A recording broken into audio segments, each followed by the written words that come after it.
नमस्कार दोस्तों, new live classes पर आप सबका बहुत बहुत स्वागत है। दोस्तों बहुत टाइम के बाद वीडियो बना रहा हूं। बीच में कुछ प्रॉब्लम्स आ गए थे जिसकी वजह से बीच में मैं वीडियो नहीं बना पा रहा था, लेकिन आज से आपको रेगुलर टाइम पे जैसे वीडियोज मिलते थे उस तरह से आपको वीडियोज मिलते रहेंगे। ठीक है, तो चलिए आज हम बात करेंगे चुनाव आयोग के बारे में। चुनाव आयोग से संबंधित जितने भी क्वेश्चन बन सकते हैं एमसीक्यूज के रूप में हम आज करेंगे। ठीक है, और इसके बाद मैथ में भी जो आपको चैप्टर मैंने कराए हैं उसके आगे हम लोग जल्द ही शुरू करेंगे। ठीक है, तो चलिए जल्दी से हम चुनाव आयोग के बारे में शुरू करते हैं क्वेश्चंस। पहला क्वेश्चन जैसे कि है बहुत ही इम्पोर्टेंट है। चुनाव आयोग या हम कहें निर्वाचन आयोग, इलेक्शन कमीशन का गठन कब किया गया, यह हमसे क्वेश्चन पूछा गया है। इलेक्शन कमीशन का गठन कब किया गया? 25 जनवरी 1950 को। ठीक है, हमको पता है, आप लोगों को भी पता होगा, 26 जनवरी 1950 को हमारा संविधान लागू हुआ था। ठीक है, हमारे देश में गणतंत्र की स्थापना हुई थी 26 जनवरी 1950 को। ठीक है, 1950 को। और यहाँ पर आप देखिए 25 जनवरी 1950 को ही, यानी एक दिन पहले ही निर्वाचन आयोग यानी कि इलेक्शन कमीशन का गठन कर दिया गया था। ठीक है, चलिए नेक्स्ट क्वेश्चन की बात करते हैं। अगला क्वेश्चन देखते हैं। अगला क्वेश्चन है, संविधान के किस अनुच्छेद में निर्वाचन आयोग या कहें कि इलेक्शन कमीशन का वर्णन किया गया है? ठीक है, तो यह किया गया है अनुच्छेद 324 में। ठीक है, आर्टिकल 324 में। ठीक है, यह इंपॉर्टेंट क्वेश्चन है, परीक्षा में पूछा जा सकता है। ठीक है, चलिए अगला क्वेश्चन देखते हैं। चुनाव आयोग के ऊपर किनके चुनाव कराने का प्रभार होता है? तो चुनाव आयोग जो है, ठीक है, यह सभी के चुनाव कराता है। जैसे कि संसद के जो चुनाव होते हैं, लोकसभा के जो चुनाव होते हैं, ठीक है, उनके भी चुनाव यह कराता है। साथ ही साथ राज्य के जो विधानमंडल के चुनाव होते हैं, ठीक है, लोकसभा में तो सांसद चुने जाते हैं, राज्य के विधानमंडल जो होते हैं उसमें आपके चुने जाते हैं कौन? विधायक। तो उनका भी यह जो है चुनाव कौन कराता है? यही कराते हैं। ठीक है, और साथ ही साथ उपराष्ट्रपति का भी, जो उपराष्ट्रपति आखिर कौन होते हैं? उपराष्ट्रपति जो होते हैं उनका भी चुनाव जो है वह चुनाव आयोग के ऊपर ही दायित्व होता है इनका चुनाव कराना भी। ठीक है, तो इसका आंसर आपका डी होगा। ठीक है, चलिए आज मैं तेज़ी से कुछ क्वेश्चंस आपको कराऊंगा क्योंकि आज भी मूड नहीं था वीडियो बनाने का, लेकिन चलिए आज आपको वीडियो उपलब्ध करा देता हूं क्योंकि बहुत टाइम हो गया था और चैनल पर काफ़ी टाइम से वीडियोज अपलोड नहीं हो रहे थे। ठीक है, तो कुछ लोग क्वेरी कर रहे थे, ठीक है, मैसेज भी किया उन्होंने टेलीग्राम पर मुझको कि क्यों वीडियो नहीं आ रहे हैं, तो मैंने सोचा कि एक वीडियो डाल दूँ। ठीक है, और अब से आपको रेगुलर जैसे कि वीडियोज़ मिलते थे उस तरह से वीडियो आपको मिलते रहेंगे। फिलहाल अगला क्वेश्चन है, निर्वाचन आयोग कितने सदस्य होते हैं? इसमें तो 3 सदस्य होते हैं। निर्वाचन आयोग में 3 सदस्य होते हैं। एक तो मुख्य चुनाव आयुक्त होते हैं। ठीक है, उनकी जो नियुक्ति होती है वह सीधा प्रेसिडेंट के द्वारा होती है, राष्ट्रपति उनकी नियुक्ति करता है। ठीक है, चलिए उसके बारे में भी अभी हम लोग पढ़ेंगे। अगला क्वेश्चन है, 1950 में अपने गठन से लेकर कब तक निर्वाचन आयोग एक सदस्य निकाय के रूप में कार्य करता था?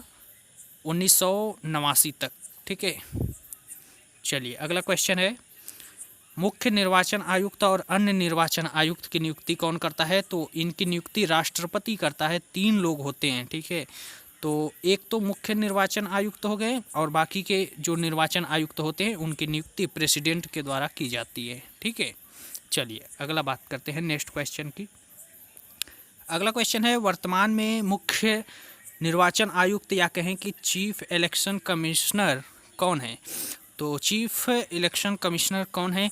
वह है सुनील अरोड़ा।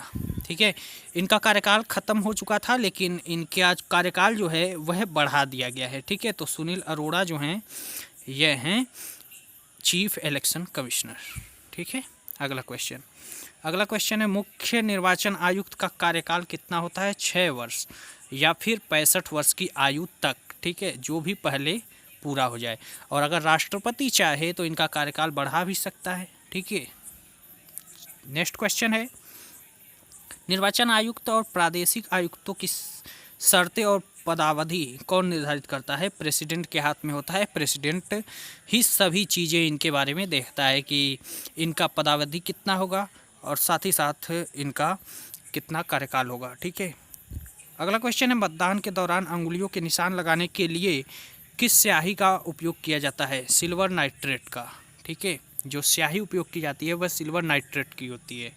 किस संविधान संशोधन के तहत मतदान करने की न्यूनतम उम्र सीमा 21 वर्ष के घटा करके 18 वर्ष कर दिया गया? 61वें संविधान संशोधन, जो कॉन्स्टिट्यूशनल अमेंडमेंट था 61वां, उसमें जो है 21 वर्ष से घटा करके 18 वर्ष कर दिया गया। ठीक है, इंपॉर्टेंट क्वेश्चन है, इसको आप लोग जरूर याद कर लीजिएगा। अगला क्वेश्चन देखते हैं। नेक्स्ट क्वेश्चन है, चुनाव आयोग के शक्तियों और कार्यों को निम्न में से किन श्रेणियों में विभाजित किया जा सकता है? ठीक है, सभी में, जैसे कि प्रशासनिक, सलाहकारी और अर्ध न्यायिक।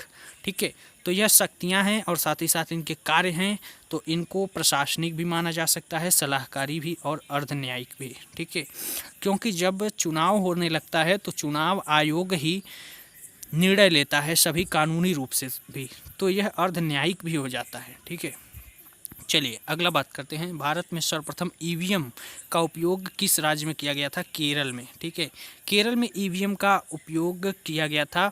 ठीक है, इलेक्ट्रॉनिक बैलेट मशीन का। अभी हम लोगों को पता है कि ईवीएम को लेकर के काफ़ी विवाद चल रहा है। ठीक है, और ऐसा कहा जा रहा है कि बैलेट पेपर का ही उपयोग करना चाहिए, ईवीएम में कुछ गड़बड़ी आ रही है, ऐसा कुछ जो हमारे दल हैं, ठीक है, राष्ट्रीय दल जैसे कि कांग्रेस का भी ऐसा मानना है। ठीक है, तो वह भी विरोध करती रहती है और साथ ही साथ उत्तर प्रदेश में जो बहुजन समाज पार्टी है, साथ ही साथ समाजवादी पार्टी है, यह लोग भी उसका विरोध करते हैं। तो देखते हैं आगे क्या होता है। लेकिन ईवीएम में ऐसा कहा जाता है कि ईवीएम को हैक कर लिया गया है, ऐसा कांग्रेस का मानना है और साथ ही साथ बहुत लोगों का मानना है, लेकिन ऐसा हो नहीं सकता। ठीक है, बहुत सारे देशों में ईवीएम का उपयोग होता है और ऐसा माना जाता है कि इसको ऐसा कुछ नहीं किया जा सकता। ठीक है, तो खैर चलिए आगे बात करते हैं नेक्स्ट क्वेश्चन की। अगला क्वेश्चन है, पहली बार आम चुनाव में ईवीएम का उपयोग कब किया गया? 2004 में। हमने अभी पढ़ा कि ईवीएम का उपयोग किस राज्य में किया गया, तो वह राज्य था केरल। और अभी हमने बात की कि किस वर्ष किया गया, तो 2004 में। तो यह क्वेश्चन दोनों आप लोग जरूर याद कर लीजिए। ठीक है, चलिए नेक्स्ट क्वेश्चन है, राष्ट्रीय मतदाता दिवस 2019 की थीम क्या है? तो no voters to be left behind. ठीक है, तो कोई भी वोटर छूटना नहीं चाहिए। ठीक है, यही इसका थीम है। ठीक है, और 2020 के लिए थीम क्या है, तो यह भी जान लीजिए, electrical literature for stronger democracy. ठीक है, चलिए अगला क्वेश्चन देखते हैं।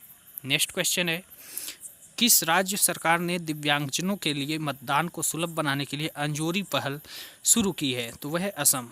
ठीक है, जो हमारा असम राज्य है वहाँ पर यह शुरू की गई है, अंजोरी पहल शुरू की गई थी। ठीक है, चलिए नेक्स्ट क्वेश्चन, किस राज्य सरकार ने डिजिटल चुनावी साक्षरता को बढ़ाने के लिए आई हेल्प पहल शुरू की है? तो असम में ही यह शुरू किया गया था।